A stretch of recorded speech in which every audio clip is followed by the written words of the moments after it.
Voici l'intelligence artificielle qui traite votre audio en quelques secondes. Il s'agit d'une intelligence artificielle développée par Adobe qui traite votre son en quelques secondes en ligne et gratuitement. Donc pour s'y rendre, c'est simple. Allez-y sur le site podcastadobe.com, enregistrez-vous sur l'application, inscrivez-vous sur l'application, descendez et allez sur Try It. Donc essayez. Donc vous pouvez télécharger votre audio, quelle que soit la source de l'audio, et l'intelligence artificielle du site vous traitera votre son.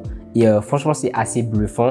Non seulement le peu de temps qu'elle prend pour traiter votre son et la qualité qu'on obtient après.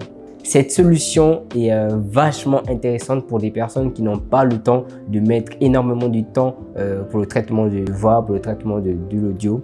Donc pour les personnes qui n'ont pas de compétences dans tout ce qui est son, tout ce qui est ingénierie son, cette option est vachement intéressante. Et même pour les professionnels d'ailleurs du son, si vous n'avez pas assez de temps et vous voulez un résultat assez passable, et peu importe le type d'enregistrement que vous avez fait, franchement je trouve que l'IA gère plutôt bien. Donc on va essayer d'enregistrer quelque chose avec mon téléphone, avec mon iPhone, et le mettre sur le site pour que l'intelligence artificielle s'en occupe et on va voir le résultat.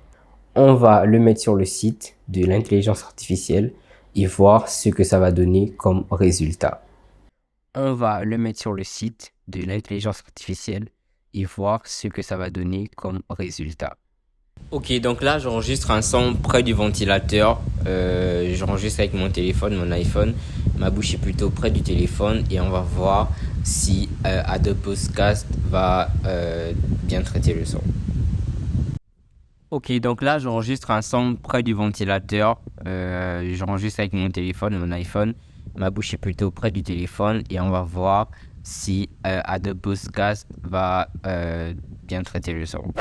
On va aussi essayer d'enregistrer quelque chose en extérieur, un endroit bruyant, pour voir si l'intelligence artificielle va réussir à traiter ma voix malgré tout ce qui est obstacle sonore, nuisance sonore et tout ce qui est bruit. Mais pour le moment, moi je trouve que c'est une option assez rapide et assez efficace quand même. Bien sûr, ça dépend des cas. Bien sûr, ça ne vaudra jamais les compétences d'un ingénieur son ou d'un logiciel professionnel de traitement de son quand on a les compétences. Mais parfois, on n'a pas forcément toutes les compétences acquises dans tous les domaines. Parfois, on n'a pas assez de temps aussi. Ça dépend des projets. Et je pense que c'est une alternative qu'on peut penser.